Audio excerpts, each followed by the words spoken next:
మూసీని శుభ్రం చేయాలి. ఇలా 16,000 కోట్ల రూపాయలతోనే మూసీలోకి స్వచ్ఛమైన గోదావరి జలాలు పారించడానికి బీఆర్ఎస్ పార్టీ ప్రణాళిక రూపొందించింది. కానీ రేవంత్ రెడ్డి గారు ఆ 16,000 కోట్ల పథకాన్ని పక్కన పెట్టి 1,50,000 కోట్ల రూపాయలతోని మూసీ పేరిట ప్రజాధనాన్ని దుర్వినియోగం చేయాలని కుట్ర చేస్తూ ఉన్నాడు.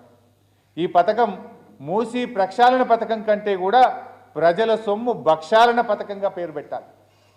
16,000 కోట్లతో మూసీలో స్వచ్ఛమైన గోదావరి నీళ్లు పారించవచ్చు. ఆ పని ఎందుకు పక్కన పెట్టినావు? ఆల్రెడీ బీఆర్ఎస్ ప్రారంభించినటువంటి ఆ ప్రయత్నాన్ని ఎందుకు పక్కన పెట్టినావు? నీ ప్రయత్నం మూసీ ప్రక్షాళన, మూసీ పేరిట నిధుల భక్షాలన. నీ మూసీ ప్రక్షాళన అయితే నువ్వు మురికి నీరు రాకుండా చేయి, స్వచ్ఛమైన గోదావరి నీళ్ళని తెచ్చి ఆ మూసీలో పారించే ప్రయత్నం చేయి. అది కాకుండా నువ్వు 1,50,000 కోట్లతో పేదల ఇల్లు గులగొట్టా, పేదల భూములు లాక్కుంటా, అక్కడ ఏదో ముజాహిద్ ఇల్లు గులగొట్టి మహల్ కడతా అంటే మేము ఊరుకోవడానికి సిద్ధంగా లేము. మొన్న గులగొట్టింది ముజాహిద్ అని ఒక ఆయన పాపం 4 మగపిల్లలు ఒక ఆడపిల్ల 5 ఉంటారు వాళ్ళ ఇంట్లో. అందరి పెళ్ళిళ్ళు అయినాయి. 8 రూములు ఉంటాయి వాళ్ళకు. 8 రూములు ఉన్న ముజాహిద్ ఇల్లు గులగొట్టిండు. ఒక డబుల్ బెడ్రూమ్ ఇచ్చి అందులో పోయి ఉండు అన్నాడు. మరి అవుతుందా అది? ఇప్పుడేమంటాడు, ముజాహిద్ ఇల్లు ఉంటేనేమో నష్టమట, మాల్ కడితే మాత్రం పర్వాలేదట. ముజాహిద్ ఇల్లు గులగొడతా, మాల్ కడతా అంటాడు రేవంత్ రెడ్డి. అంటే ఇది తప్పు. నువ్వు మూసి సుందరీకరణ కాదు, మూసి ప్రక్షాళన చేయమని బీఆర్ఎస్ పార్టీ ప్రశ్నించింది.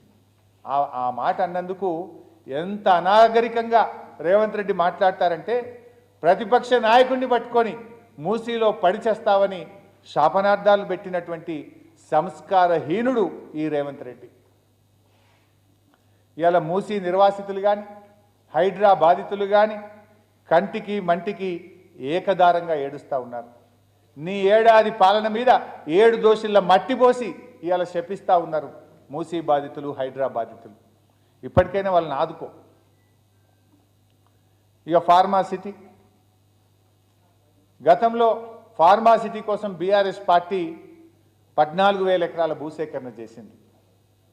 ఆ రోజు ఇదే రేవంత్ రెడ్డి, బట్టి విక్రమార్క, సీతక్క గారు, కోదండరెడ్డి గారు వీళ్ళందరూ కూడా అక్కడికి వచ్చి కాంగ్రెస్ వస్తే మీ భూములు మీకు వాపస్ ఇస్తాం, ఫార్మాసిటీని రద్దు చేస్తామని ఏకబిగిన చెప్పారు. ఆ రోజు మమ్మల్ని బదనాం చేసే ప్రయత్నం చేసిండ్రు. ఇప్పుడేం చేస్తున్నారు? లేలే 14,000 జాలవి, ఇంకా 30,000 ఎకరాలు గుంజుకుంటాం, ఫార్మాసిటీని ఎత్తగొడతాం, 4th సిటీ పెడతా అంటుండు రేవంత్ రెడ్డి. అంటే నువ్వు మాట్లాడింది ఏంది, నువ్వు చేస్తున్నది ఏంది? ఆనాడేమో 14,000 ఎకరాలు వాపస్ ఇస్తాను, ఇవాళేమో 14,000 పక్కన ఇంకా 30,000 ఎకరాలు రైతుల భూములు లాక్కుంటా